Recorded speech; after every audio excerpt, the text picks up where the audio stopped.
Turma, tudo bem? Hoje teremos mais uma videoaula e hoje falaremos sobre a sinonímia e coesão. Então agora vocês podem pegar o LIP e abrir na página 19, tá?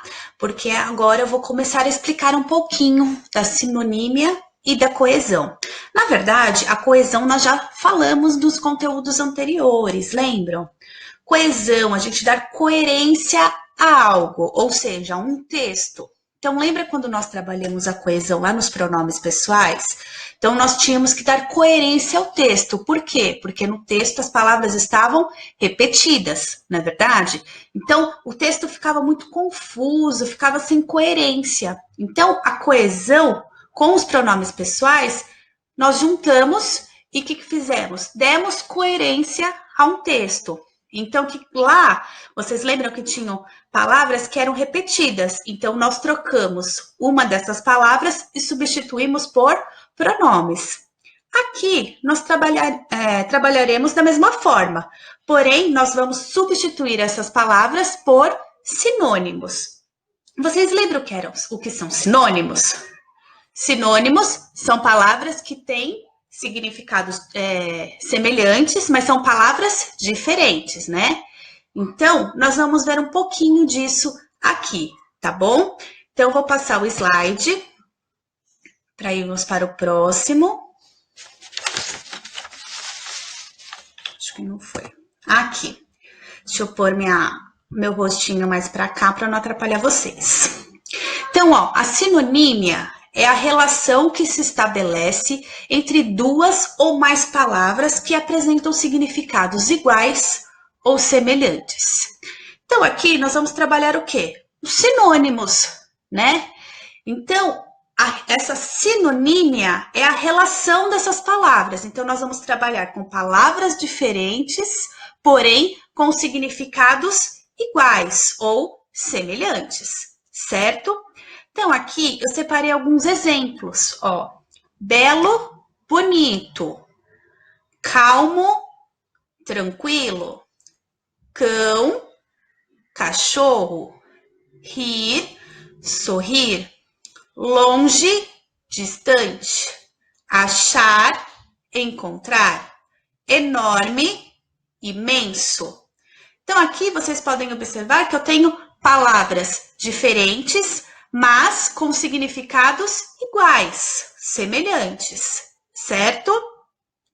Com esse breve resumo do conteúdo, eu vou pedir para vocês realizarem os exercícios das páginas 20 e 21.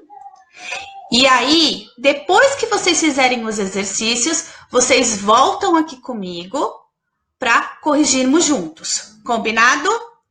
Então, vamos lá, pessoal. Façam com calma, tá bom? E aí, pessoal, já responderam os exercícios?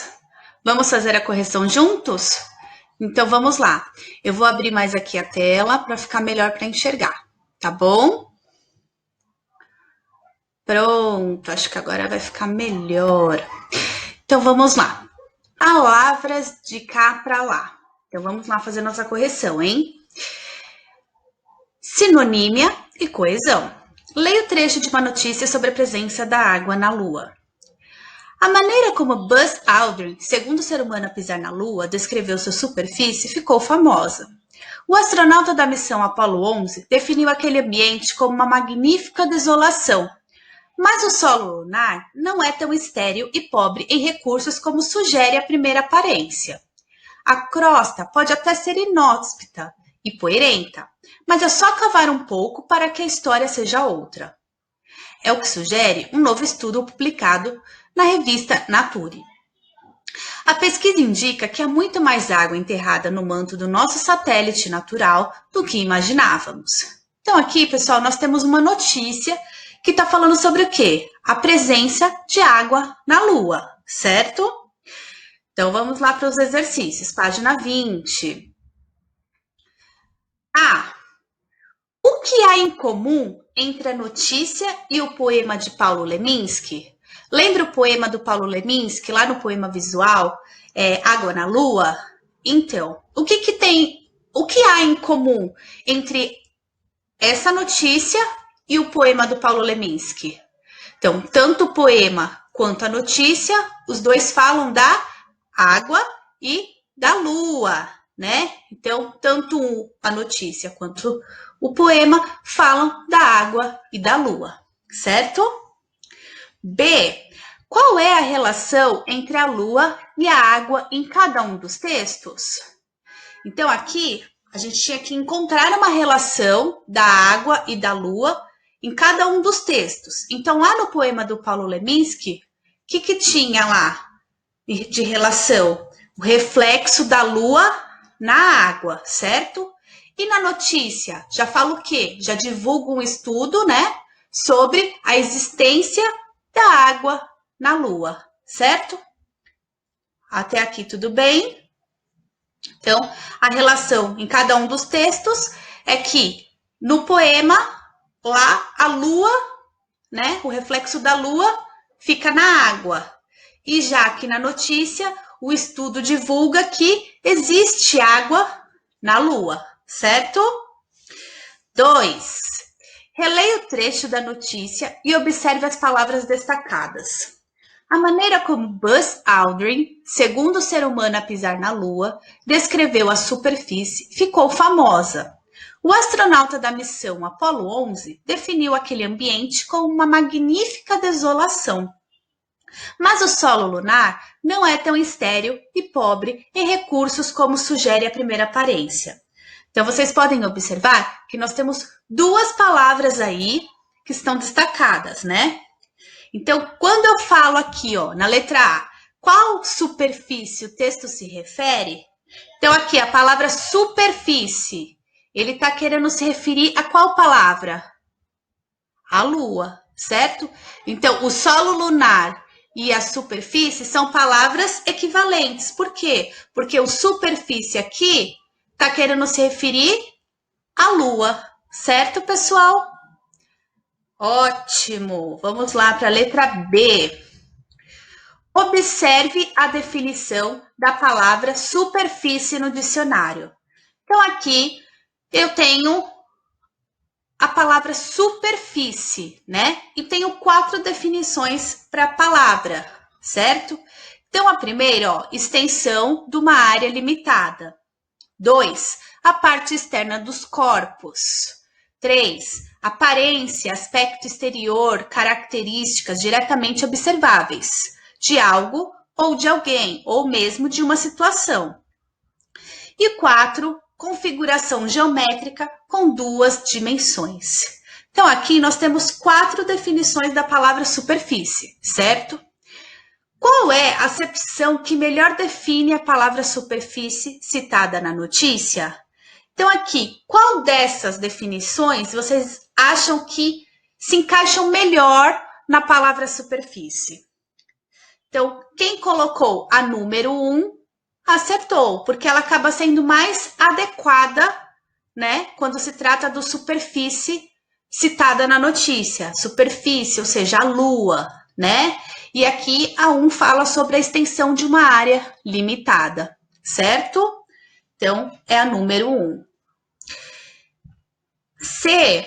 A expressão solo lunar pode ser considerada equivalente à palavra superfície ou oposta à palavra superfície.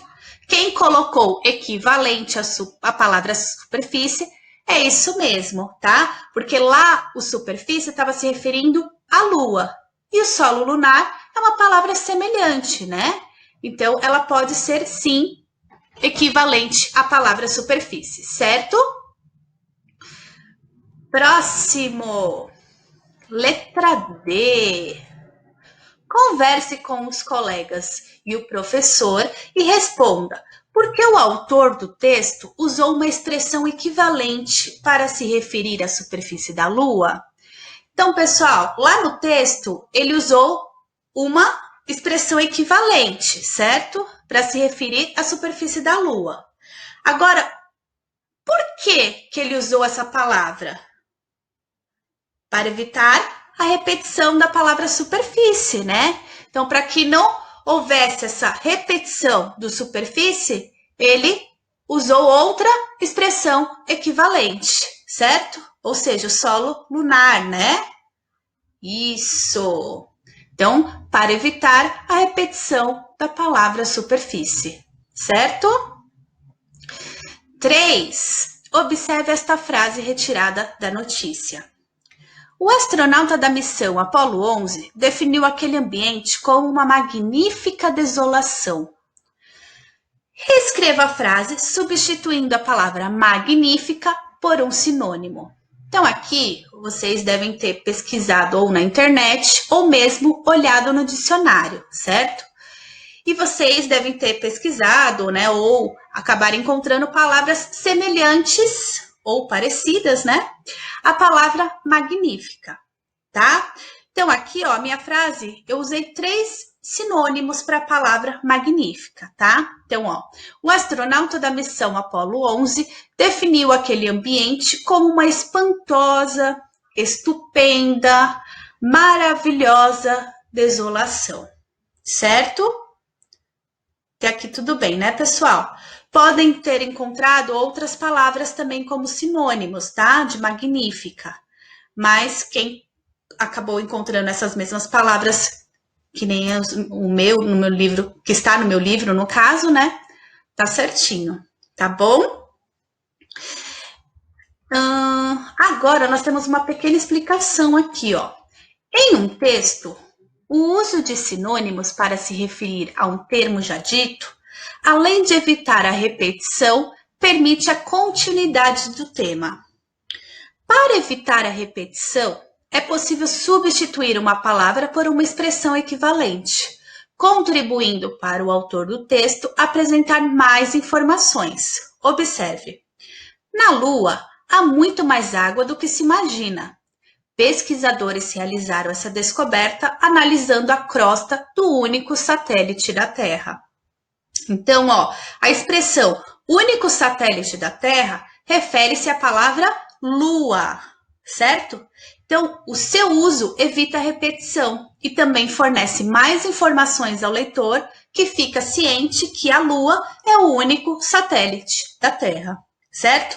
Então, ele acabou usando uma palavra equivalente, onde essa palavra acabou trazendo mais informações, certo?